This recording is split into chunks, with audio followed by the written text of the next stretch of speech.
ہے جو یہ عمل ہوتا ہے تیسرے یا چوتھے مہینے، خاص کر 7ویں مہینے تک 8ویں مہینے میں زیادہ تکلیفات کا سامنا کرنا پڑتا ہے۔ ان لیڈیز کو تکلیف کم جو ہوتی ہیں اور کم تکلیفات کا سامنا کرنا پڑتا ہے، لیکن جن کو پہلے سے ہو ان کو تکلیف زیادہ سامنا کرنا پڑتا ہے۔ اس کی وجہ یہ ہے کہ تکلیف تو پہلے بھی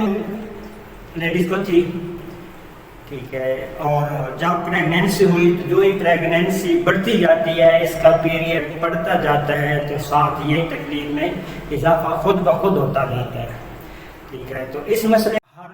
جو ہے خاتون تیسری وہ شکار ہوتی ہے، اور اس کا کاز جو ہے وہ سب سے بڑا کاز بے احتیاطی ہوتی ہے،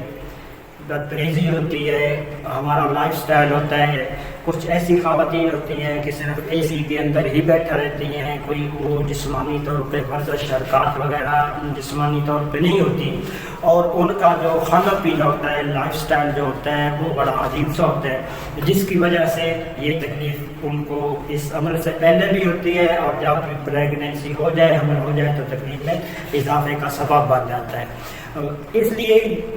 بہتر یہ نہیں کہ اس امراض سے یا اس کنڈیشن میں بہترین یہ ہے کہ انسان بجائے ادویات کی طرف جائے، علاج کی طرف جائے، میڈیسن کھائے، اس کو احتیاط کرنی چاہیے۔ عام پیشنٹ کو بھی کرنی چاہیے، لیکن ایسی حالت والے پیشنٹ کو جو فیمیل ہوتی ہے، عورت ہوتی ہے، اس کو بہت زیادہ احتیاط کرنی چاہیے۔ چاول کی شوقین ہوتی ہیں، چاول بڑے شوق سے کھاتے ہیں، اور چاول ہی سب سے بڑا مسئلہ بد ہضمی کا بناتا ہے، گیس کا بناتا ہے، پیٹ درد میں اضافہ کرتا ہے، اور قبض کا شکار جو ہوتی ہے خواتین وہ اسی کی وجہ ہوتی ہے۔ تو آج انشاءاللہ اسی کے اوپر ہی ادویات بھی بتائیں گے، افیکٹو میڈیسن بتائیں گے، جن کا کوئی سائیڈ افیکٹ نہ ماں پر ہے نہ بچے پر ہوگا انشاءاللہ۔ تو بہتر ہے کہ تمام ان تکلیفات سے بچنے کا بہترین اور معقول حل جو ہے وہ احتیاط ہے۔ احتیاط سے اپنا ٹائم گزاریں، کھانا پینا ٹھیک رکھیں، نرم غذا کھائیں، فائبر والی سبزیاں، پتے دار گچھے دار سبزیاں اشیاء کا استعمال کریں، پانی زیادہ استعمال کریں، اس حالت میں پانی بہت زیادہ استعمال کریں، ٹھیک ہے۔ پانی کی وجہ سے جو ہے وہ پاخانہ سخت ہوتا ہے، جب پاخانہ سخت ہوتا ہے تو پھر تکلیفات کا اضافہ ہو جاتا ہے۔ تو اس کے لیے جو ایک دیسی نسخہ ہے اس کو بھی آپ نوٹ کر لیں۔ دیسی نسخہ جو ہے وہ یہ ہے کہ صبح خالی پیٹ 3 دانے آملہ کے کھانے ہیں، اور اس کے ساتھ 1 پاؤ تقریباً دہی ہو،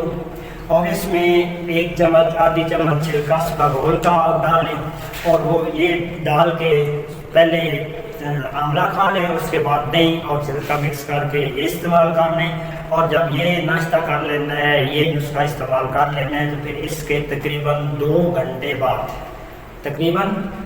گھنٹے بعد باقی ناشتہ کریں، ٹھیک ہے۔ یہ ایک دیسی نسخہ گھریلو استعمال بھی اس بیماری سے بچنے کے لیے، محفوظ رہنے کے لیے استعمال کر سکتا ہے مریضہ کو کافی حد تک، یعنی کہ اس سے ریلیف ملے گا۔ اور دوسرا جو ہومیوپیتھی میں میڈیسن ہے، ہومیوپیتھی میں سب سے افیکٹو میڈیسن جو ہیں اس مسئلے کے لیے حاملہ خاتون کی قبض اور شدید درد، قبض کے لیے کالن سونیا انتہائی مفید میڈیسن مانی گئی ہے، اور پریکٹس میں تقریباً ہر ڈاکٹر پریکٹیشنر اس کو استعمال کرواتا ہے، اور اس کے انشاءاللہ بہترین رزلٹ ملتے ہیں، اور رزلٹیبل ہے یہ میڈیسن، ٹھیک ہے۔ صبح شام اس کو استعمال کیا جائے، 30 میں کر لیا جائے، یہ 200 پوٹنسی میں کر لیا جائے، بہت بہترین میڈیسن رزلٹ دیتی ہے۔ اور اس کے ساتھ جو ہے ایسکولس ہپ درد ہو، سوز و شور، تو بہترین یہ بھی ہے مقد کا، یعنی کہ جن خواتین کو پہلے سے مسئلہ ہو ان کو، یعنی کہ بواسیر والی بھی بادی بواسیر والی علامات ہوتی ہیں، تو ساتھ یہ ایک ٹائم کر لیں تو مزید یعنی کہ درد ہے، جلن ہے، اس میں بہتری انشاءاللہ آ جائے گی۔ تو اس سے بچنے کے لیے جو ہے سب سے بہترین مشورہ گائیڈ لائن یہی ہے کہ احتیاط رکھیں، کھانا پینا ٹھیک رکھیں، اپنا ورزش کریں، گھر میں ورزش کریں، پیدل چلیں، تھوڑی سی واک کریں، اور ایک جگہ پہ بیٹھے رہنے والی جو خواتین ہوتی ہیں ان کو زیادہ